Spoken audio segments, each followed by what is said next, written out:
bon. Bienvenue sur le stand d'Universal Robot. Donc Universal Robot, nous sommes un fabricant danois de robots industriels et de robots dits collaboratifs. Donc des robots dotés de fonctions de sécurité qui leur permettent de travailler au plus proche des opérateurs. Donc ce sont des robots aussi simples à utiliser, flexibles, qu'on va pouvoir transporter dans l'atelier pour leur faire des multiples tâches. Universal Robot, pionnier de la robotique collaborative depuis déjà plus de 15 ans. Et sur notre stand aujourd'hui, nous vous allons vous montrer ce qui rend Universal Robot unique. Donc ce n'est pas simplement un bras, c'est aussi tout un écosystème avec des produits, des périphériques simples à utiliser, simples à ajouter à nos robots finalement, pour réaliser une multitude d'applications dans des multitudes d'industries, d'ateliers. Donc on a 12 applications aujourd'hui et Adrien Poinceau va vous expliquer, vous détailler un petit peu ces applications. Alors voilà, aujourd'hui on montre 12 applications des ateliers de production en France. Ici on est sur une application de vissage à fort couple. Donc on a un robot UR10 qui vient visser un carter moteur et c'est une application typique qui s'utilise beaucoup dans l'automobile. Nous arrivons ici à une application de contrôle qualité avec de l'intelligence artificielle. C'est fait par Another Brain, une start-up française. Et donc c'est le robot UR qui vient faire un scan de pièces et qui vient faire du renforcement grâce à l'intelligence artificielle et au machine learning. Ici, une application de dévraquage pour des petites pièces d'électronique. L'objectif ici est d'avoir des pièces en vrac. On va maîtriser la vibration des pièces de façon à pouvoir les manipuler et ensuite les mettre ici dans des boîtes ou sur des pièces électroniques, des cartes électroniques, etc. Ici, cette application de palettisation avec l'UR10E, donc 12,5 kg de charge utile, on va être capable de facilement prendre le robot avec un maximum de flexibilité et de facilité d'utilisation, prendre le robot et montrer un plan de palettisation pour, avec un encombrement au sol très réduit, être capable de faire une application de palettisation en bout de ligne. Ça, c'est accessible pour toutes les entreprises, même pour les toutes petites PME ou pour les TPE de quelques personnes ou quelques dizaines de personnes, jusqu'aux grands groupes industriels de plusieurs dizaines de milliers de personnes. Alors ici, on a une 5e application, une application qui montre la simplicité, le pragmatisme et la rapidité de mise en place. Avec une application de traitement de surface, on est sur du ponçage, polissage ou lustrage d'une surface métallique ici.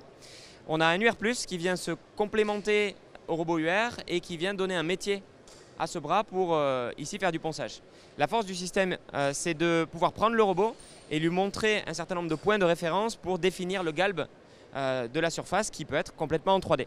Donc voilà, ici une application qui permet de faire du ponçage très facilement sur des pièces qui peuvent être complètement quelconques. Sur l'application suivante, on parle d'intelligence artificielle et de dévraquage. Donc grâce à un système de caméra 3D, on va être capable de prendre des pièces, les localiser, les saisir et ensuite les amener avec une stratégie de définition de trajectoire sur une machine d'usinage par exemple, donc du chargement, déchargement de machine.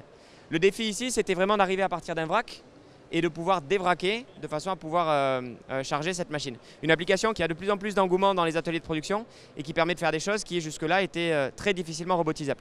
L'application suivante, on inverse un petit peu les rôles puisqu'on a un robot qui fait du remote TCP. Donc c'est un petit peu technique, mais ça consiste à avoir la pièce qui est saisie par le robot et l'outil, un petit peu le stylo d'une feuille et d'un stylo, qui va être fixe et qui va venir usiner une pièce. Donc on est sur une application débavurage ou de finition d'arête et on va donc saisir la pièce et puis venir enseigner le geste que l'on veut faire avec un outil qui est fixe. C'est une nouvelle fonctionnalité sur l'UR qui est sortie l'année dernière et qui permet de très facilement faire des applications qui étaient jusque-là très difficiles à mettre en place. Une application ici d'assemblage électronique, donc plusieurs tâches avec du vissage et puis de la manipulation de pièces pour venir assembler différentes pièces, les mettre ensemble et puis voilà, faire des tâches d'insertion de composants, etc. sur de l'électronique. On passe ici à de l'injection de trajectoire. Donc à partir d'une pièce 3D, on vient définir un profil et donc faire de la dépose par exemple de colle, de mastic ou autre sur un carter moteur. Et donc définir avec un fichier informatique une trajectoire que l'on va exécuter, l'injecter dans le robot et très rapidement on est capable de faire l'application. Alors ici, une application développée par deux de nos partenaires, Robatech, pour des solutions de dispensing de colle, et puis notre intégrateur CSI JL Corp, qui a fait une solution complète de dépose de colle avec contrôle de vision. Donc ça, c'est une des spécificités que l'on peut apporter, c'est des solutions complètes pour du process particulier, donc ici du collage. Juste à côté, on passe sur une application de soudage. Application très à la mode maintenant, du soudage assisté, donc du soudage cobotique. On va pouvoir prendre la torche de soudage, définir une trajectoire avec des pièces qui peuvent être de tout type. Et la force du système, ça va être de pouvoir robotiser des solutions de soudage qui peuvent être sur des toutes petites séries. Donc c'est le soudeur, c'est le chaudronnier qui va être capable de prendre son cobot, son troisième bras, et de faire des tâches qui étaient jusque-là très répétitives, laborieuses et pénibles. Avec cette visite de notre stand, vous l'avez compris, ces 12 applications, elles évoquent des applications dans les ateliers, mais l'important c'est votre application. Donc vous l'avez compris, on est capable de venir chez vous avec des coachs cobotiques et étudier les applications que vous avez dans vos ateliers et voir comment on peut cobotiser et vous aider à produire mieux. À très bientôt.